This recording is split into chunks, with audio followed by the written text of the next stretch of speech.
evening, good evening, good evening. I want to welcome you to tonight's edition of Bible Study.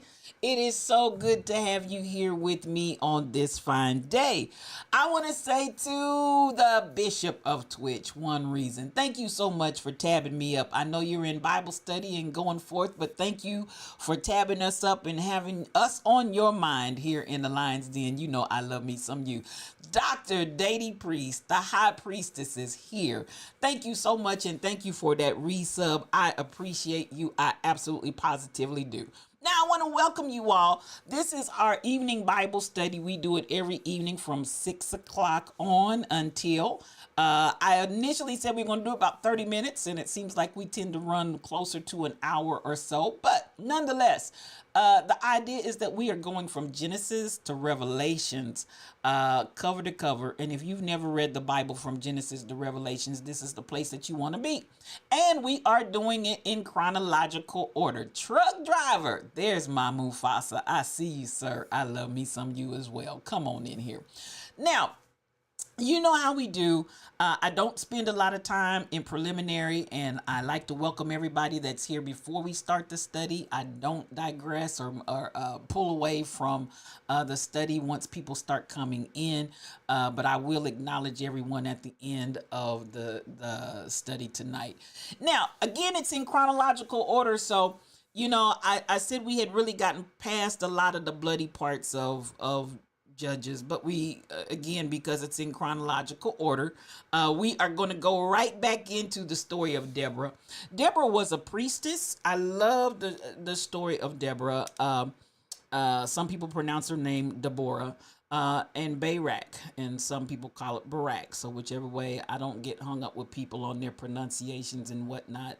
As long as we know who it is that we're talking about. Cassandra Isaiah, I see you out there. I'm going to say good evening to you before we get started. Now, Deborah was a leader. Now, remember, she was a judge. She was the only female judge. She was also a prophetess. She was a woman of God that moved in the spirit of wisdom and the spirit of understanding and the ability to foresee, as well as the fact that she was a military leader. She was everything all rolled up into one. Again, as I mentioned on yesterday, I love these passages, both Old and New Testament, where we get an opportunity to defy this idea and concept that God has respect of persons with regard to gender, because he shows time and time again in almost every scenario that you can think of where females and males are both used under the power of God.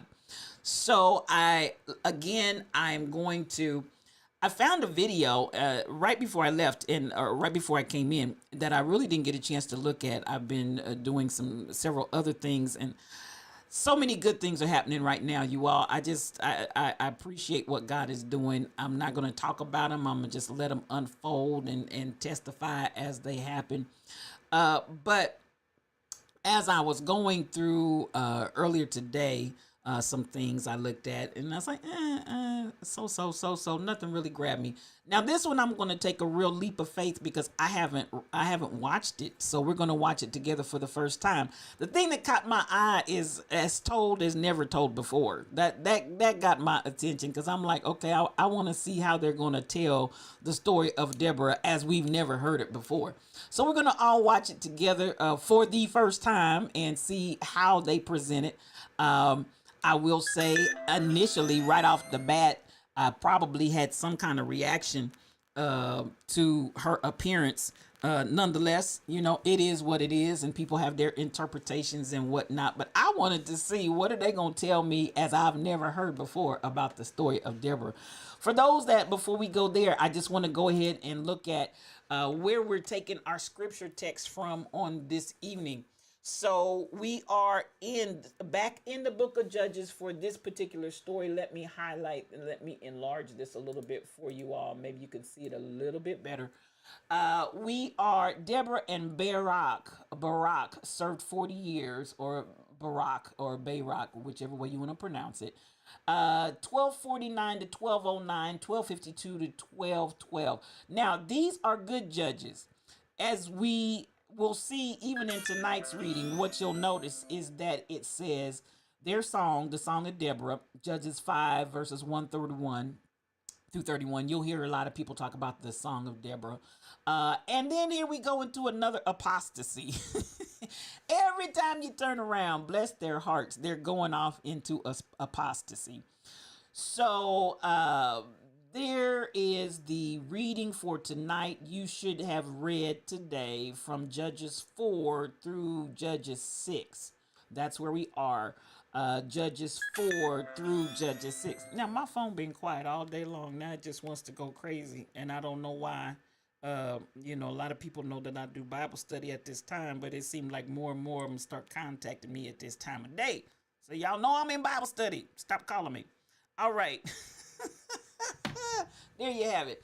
Now, so I want to, as I said, briefly show, I believe it's an 8-minute video.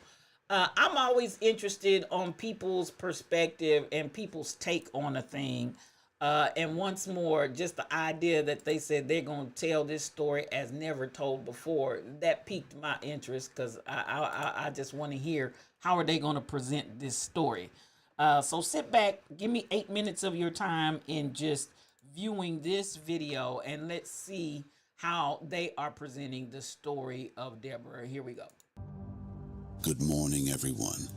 Today I want to talk about a remarkable woman from the Bible, Deborah. Even though she lived thousands of years ago, Deborah's story contains many lessons that are still relevant for us today. Deborah was a prophet, judge, and military leader during a turbulent time in Israel's history. She was the only female judge mentioned in the Bible and was clearly an exceptional woman. However, most of us probably don't know a whole lot about her beyond the basic facts told in Judges chapters 4 and 5. So today, I want to share some interesting details and insights into Deborah's life that really bring her story to life. Things that don't get preached about too often, but give us a deeper appreciation for this bold, wise woman of faith. To start with, while Deborah was judging and leading Israel, the nation was being oppressed by King Jabin of Canaan and his military commander, Sisera.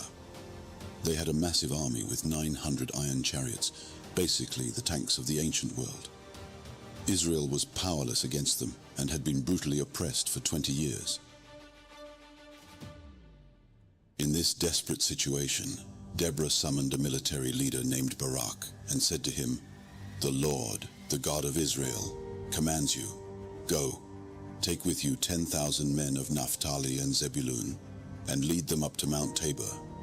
I will lead Sisera, the commander of Jabin's army, with his chariots and his troops to the Kishon River, and give him into your hands." Now this was no small task she was asking Barak. But Deborah had heard from God and was calling Barak to step out in courage and faith. Here's something interesting. Barak essentially says to Deborah, "I'll go if you go with me." Many speculate that Barak wanted Deborah present because her prophecy assured success from the Lord, but he didn't have the confidence himself to face Sisera's terrifying iron chariots without Deborah. This would be like a 4-star general today saying to a pastor, "I'll attack the enemy if you come with me." Deborah agrees but tells Barak, "The honor of defeating Sisera will now go to a woman, not you." After gathering 10,000 men, Deborah goes with Barak to wage battle. Now get this. Something happens that Sisera's mighty army could never have predicted. The Lord intervenes and causes it to rain heavily, flooding the Kishon River. As Sisera's iron chariots get bogged down in the mud, Barak's infantry has the advantage and wipes them out. It's an incredible miracle that thwarts the weaponry of the day.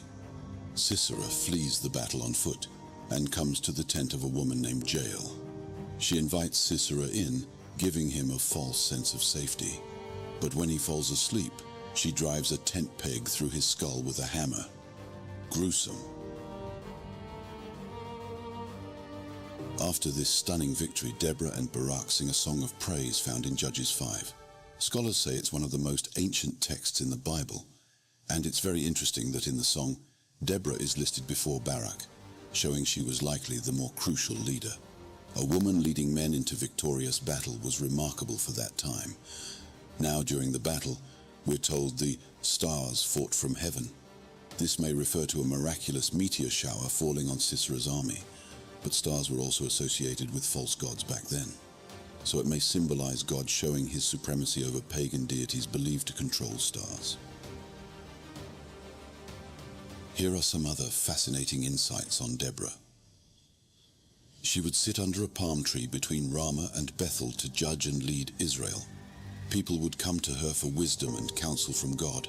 She was serving as a one-woman supreme court for the nation. But while Deborah was a great leader, the Bible is clear that all of Israel at the time was living in disobedience to God. Idol worship was rampant. God raised Deborah up as an unusually bold and faithful leader in a predominantly ungodly culture. In male-centered ancient Near East societies, women were often viewed as inferior. But God anoints Deborah as a prophet and judge over his people. This shows God can use anyone for his purposes, including women. He looks at the heart, not external characteristics. Deborah was likely more of an outlier than a pioneer for women. After her, Israel goes right back to male judges and kings. Her story was special for that unique time and context, but she remains an inspiration for anyone doubting that God can powerfully use them. While Deborah exhibits strength and leadership, she also displays nurturing qualities. Her name means bee, and she refers to herself as a mother in Israel.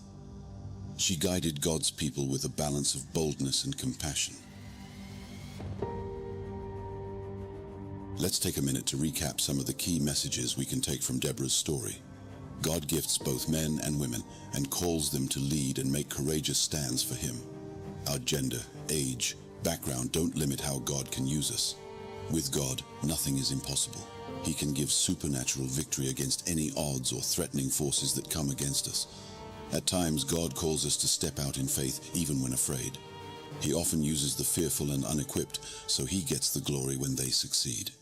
God looks for people like Deborah who are willing to follow his voice, even when it's difficult or unpopular. Their obedience can inspire and impact many others. Relying on human strength, weapons or defenses will always fail. Our only hope is turning to God in humility and prayer. God is supreme over any false gods or spiritual powers. All creation serves at his command. At crucial moments, God may intervene miraculously, but most often he works through ordinary people who obey and trust in him. Friends, I hope looking at Deborah's life motivates all of us to draw closer to God and step out in faith when he calls us. No matter our nationality, age, or gender, God can work powerfully through those who humbly surrender themselves to him. Deborah was an ordinary woman who followed God's voice and did the extraordinary. She answered God's call and gave him the glory at every step, not relying on her own strength. And God used her mightily to rescue his people during a desperate time. May we have the courage to say yes to God like Deborah did, to let him work through us, to believe firmly that our faithful, mighty God can bring miraculous victory and breakthrough whenever he calls us to move forward in his name. Like Deborah, let's choose to live with bold, fierce faith in the one true living God, the God who reigns supreme over every earthly power and need we face, the God who will fight for us if we put our trust in him. Let's pray. Father God. Okay. Well, you know what? I'm gonna say I'm gonna give that 4 out of 5 stars. I'm gonna give that story about 4 out of 5 stars. They did a good job. I don't know what they felt like they were presenting that had never been presented before, because I don't think there was anything that he addressed there that was unfamiliar. I think he may have, I don't know, if he was addressing it from the standpoint of it not being a story that is well known. Otherwise, the only thing that I would say would be maybe his pushing the point that God can use a woman, and that God does use women. And I was wondering if it was more of the womanist theology that was kind of shining through in what he was saying about, again, even as Barak asked for Deborah to go with him out to battle. And she said that at the end of the day, it will be said that God's victory was given at the hand of a woman, which is true. I don't know necessarily that I would say that it was Deborah or Jael. You all know I told you the story of Jael. I think it's just such a gruesome and such a bloody story. I've touched on it a few times as we went through the book of Judges. Jael and Sisera, when she gets the opportunity to take the peg from the tent and drive it through his temple and kill him. And therein lies the victory there with Deborah, as well as when Barak, after the rain came and the men were caught, and they were able to basically slay them down in the mud because they were stuck. This gives great example of God's power and character being manifested through a yielded vessel, a female vessel. Thank you for that, Cassandra. And, you know, the point, again, to be able to acknowledge that God gave this victory at the hand of two women, actually, both Deborah and Jael, even though Barak went with Deborah into battle. And I found it interesting that he said, because she was a respected prophetess. And as was stated, she would sit and the people would come and she would prophesy and she would speak and she would give judgment to and over the people. And she was very highly respected. Nonetheless, as was stated, the people are in apostasy once more and again. It's like every time you turn around. And I'm going to say this, that accountability piece that we talked about on the other day, you cannot continue to blame your surroundings and other people and other things for your situation and your behavior. These children of Israel had moved into the area and had inhabited it now for some time. And so at the end of the day, even though we often want to get into their being swayed by all the other people and their religions that are around them, some of that didn't have anything to do with anybody else's religion, anybody else's nothing. These folks are just basically doing what they want to do. And it's easy to blame what your behavior lacks in somebody else's. I did it because of them. I did it because whatever, A, B, C, D, E, F, and G. Sometimes we just need to back up and say, hey, I did it because that's what I wanted to do and I messed up. But the beauty of it all was, even while they were in the process, and I want you to pay attention to this point, they had a godly leader in front of them if they would just have utilized her. She was available to them. She was available to them. If you look at them in their state of apostasy, all they had to do was go and ask. Now, and this is what I'll say, even to our point being different even than their times, they had that middle wall of petition, is what I'll call it. They had somebody they had to go to and go through. Even from the time Moses began to initiate that whole essence of the high priest and the priest offering up for sins and whatnot, we have that wall of petition that has been set between us and God. Even before Moses had fully set the priesthood in order, Moses was that voice, that mouthpiece, that vessel that spoke directly to the people. And then, of course, the priesthood was established.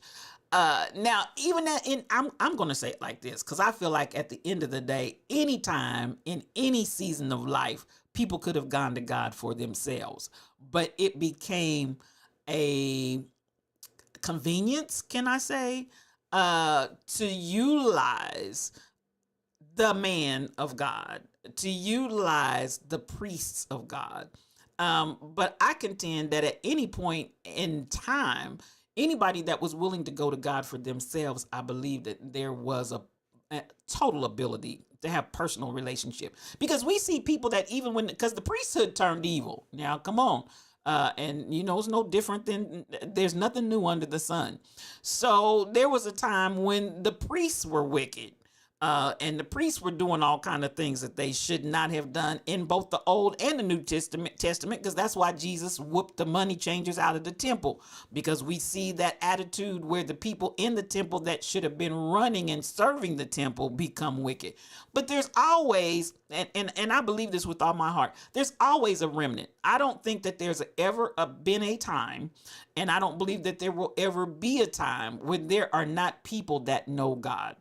They may be in the midst of others that are doing all kinds of ungodly things. That's why I said, and I think I mentioned, I don't know what day it was, but as we were talking about God allowing anybody and everybody to be used, it might have been yesterday when I was talking about my friend Baswati. And it's not like somebody's got dibs on God. I believe that in almost every faith tradition, and you don't have to believe like I believe, but I believe in almost every faith tradition, in every denomination, in every group, there's somebody that actually knows God.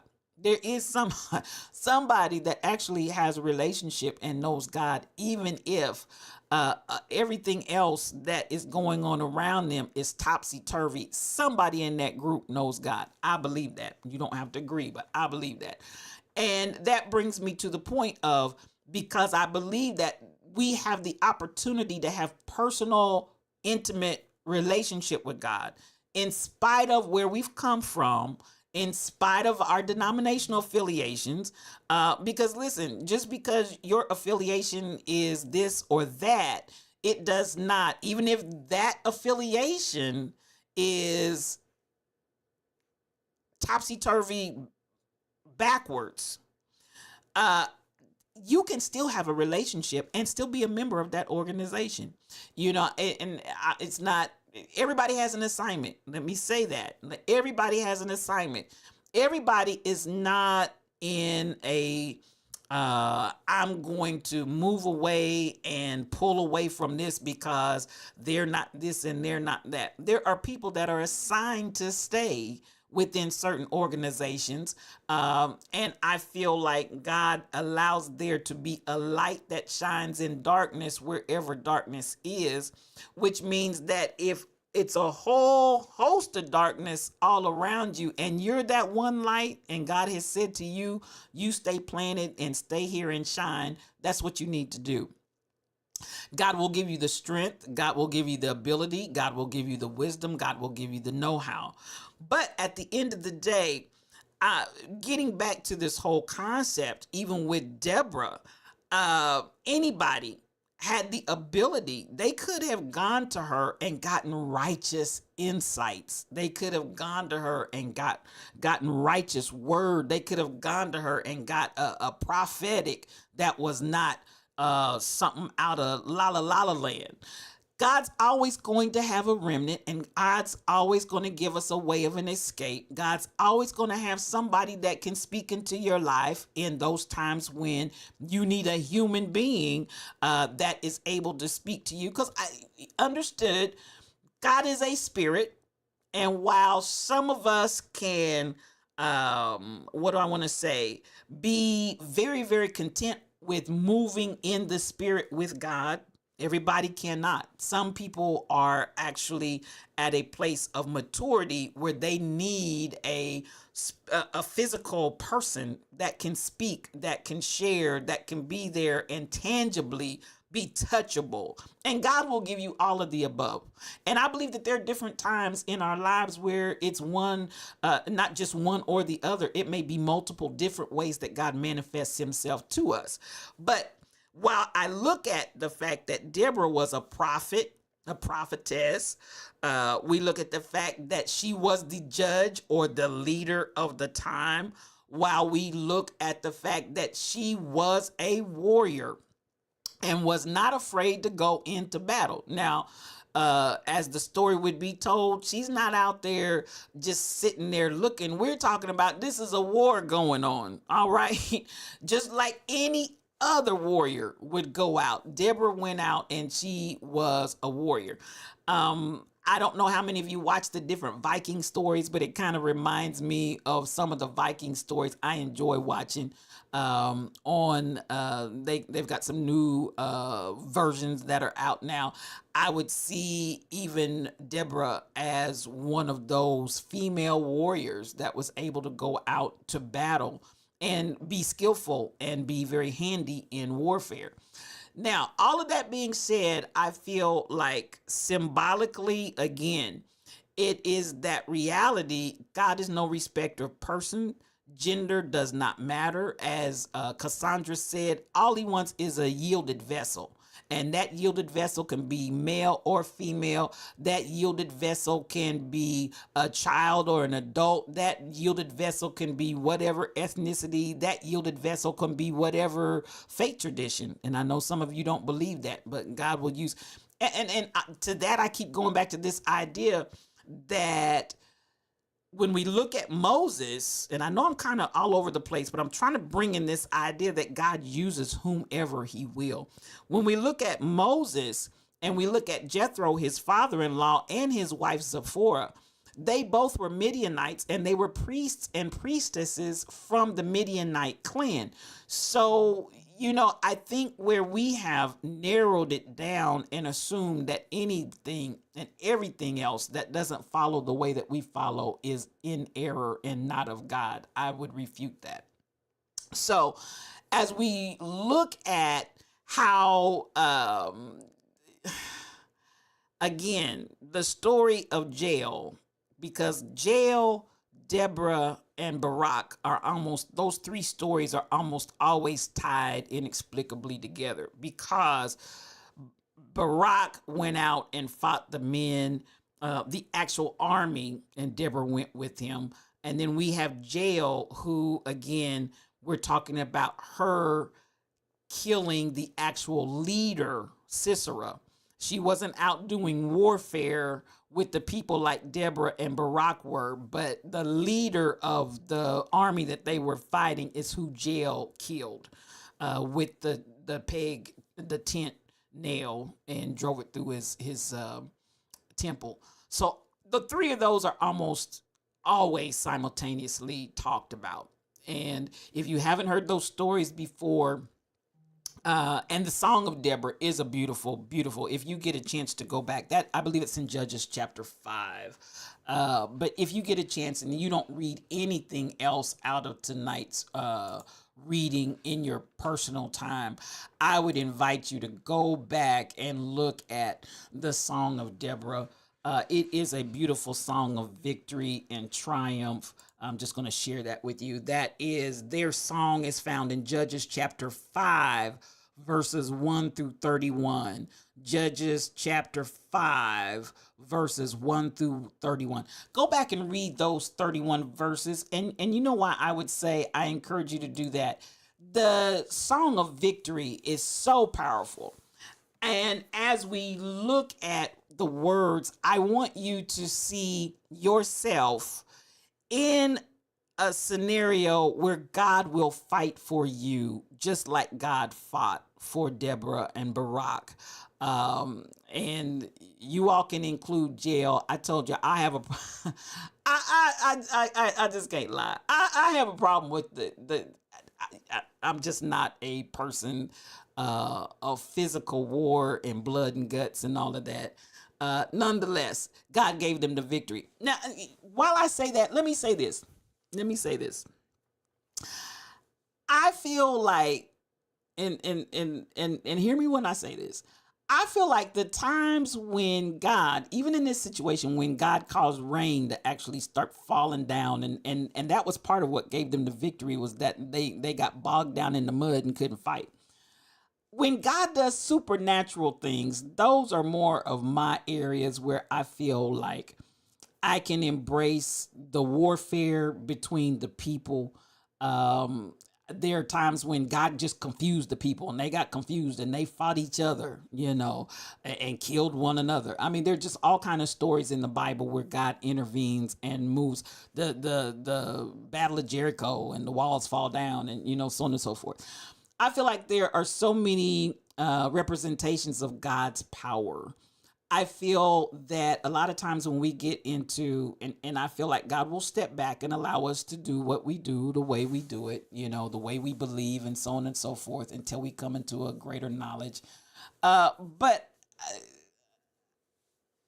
the Lord fights for me, and the Lord fights for you. And that's the way I tend to embrace the ability to conquer. And I know that people feel differently. If you talk about the wars that are still going on amongst those nations in the Middle East, in all of the things that they're going on in Gaza, the Palestinian and the Israeli struggle that's going on, I'm not going to say that is God. Now, God did say they were going to be fighting from now until, and that goes all the way back to Ishmael and you know what I'm saying, Isaac. But at the end of the day, I don't espouse to any of this being necessarily the will of God. Sometimes God will tell us what you're going to do and how you're going to behave and so on and so forth.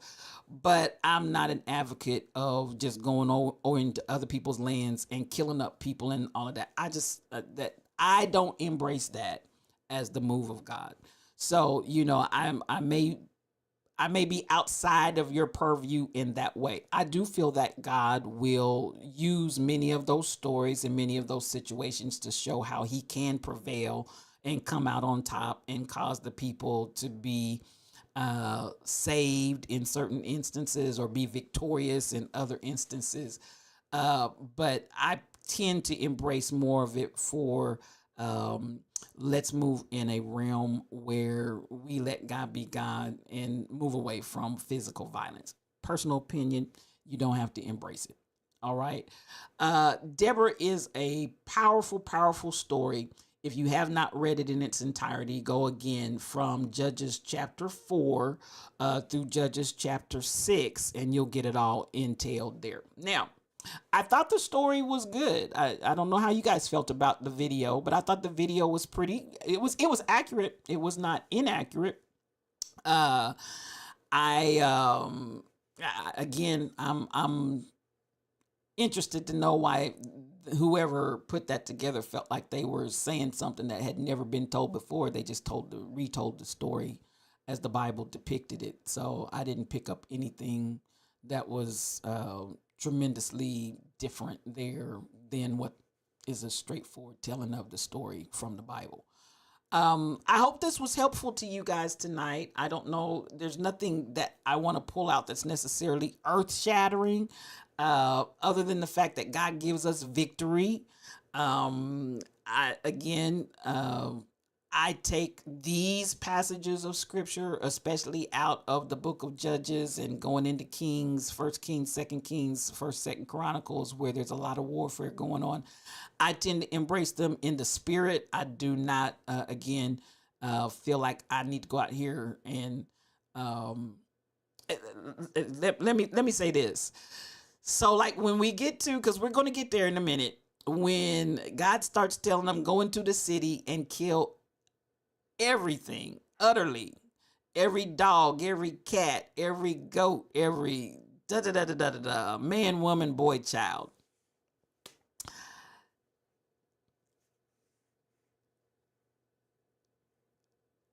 If we look at Jesus Christ the same yesterday, today, and forever, I just cannot embrace that if someone came into my house and took it over and said that God told me this is my house and proceeded to kill me, my pets, and take my car, take my house, take my this and that and the other, cheering, I just have a hard time with that. I cannot embrace that.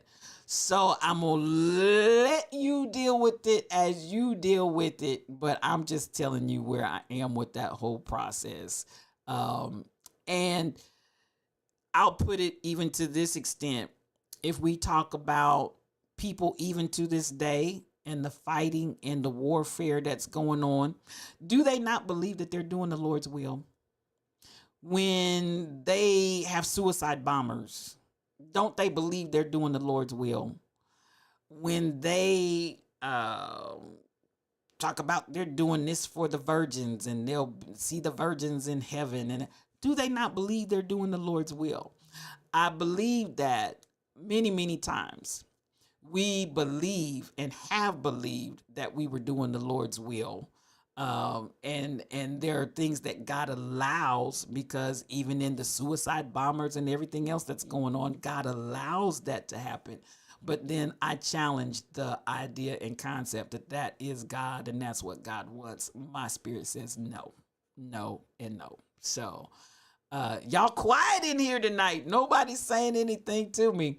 But nonetheless, that is again a place where I always ask you, particularly when you read these passages of scripture, to challenge yourselves with how you embrace the scriptures and how you believe that they apply in today's time. Now, that being said, before I get out of here, I do want to say our land is in a state of apostasy. That is true. And I believe that men, women,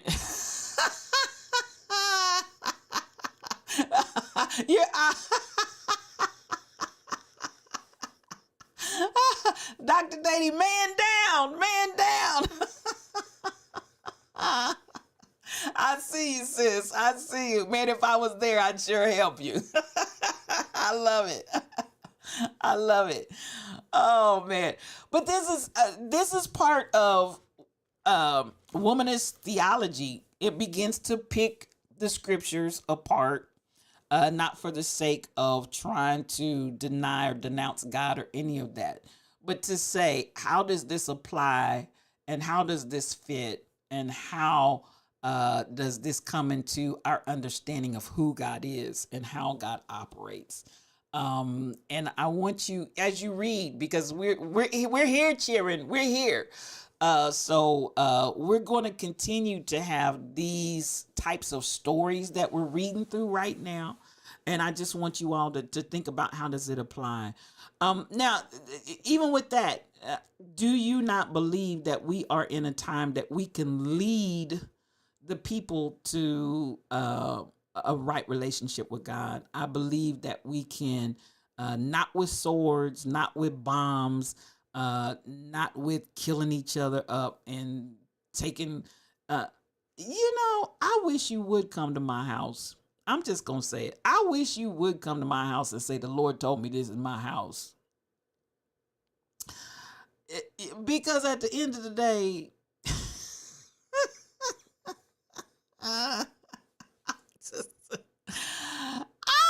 y'all, I just, no ma'am, no sir.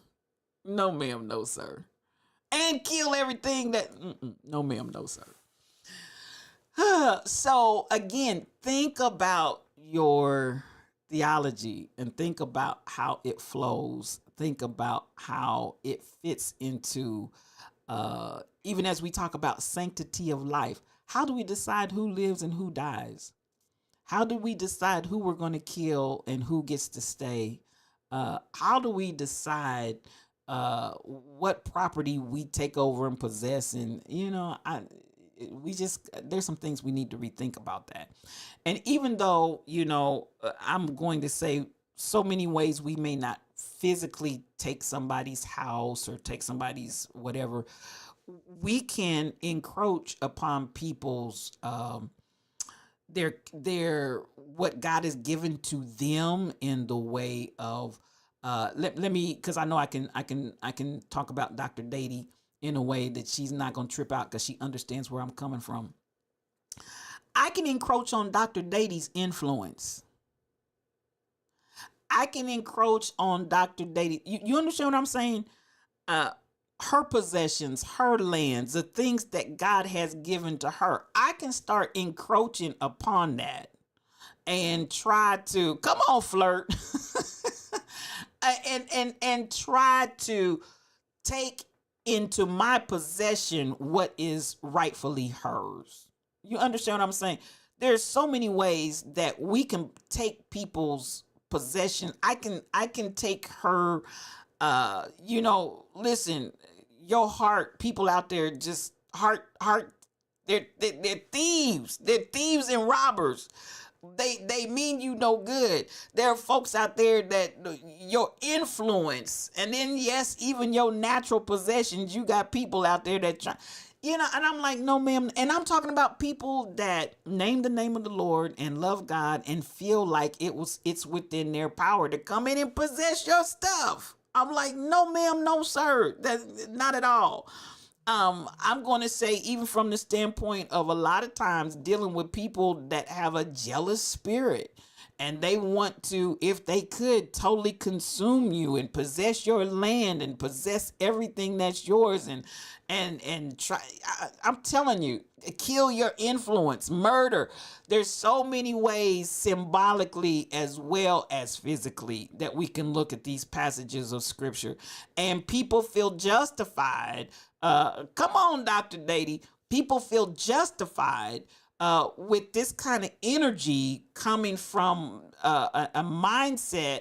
I feel biblically sound to come and do this to you. The Lord told me to do it. No, the Lord is no, no, no, no, no, no, no.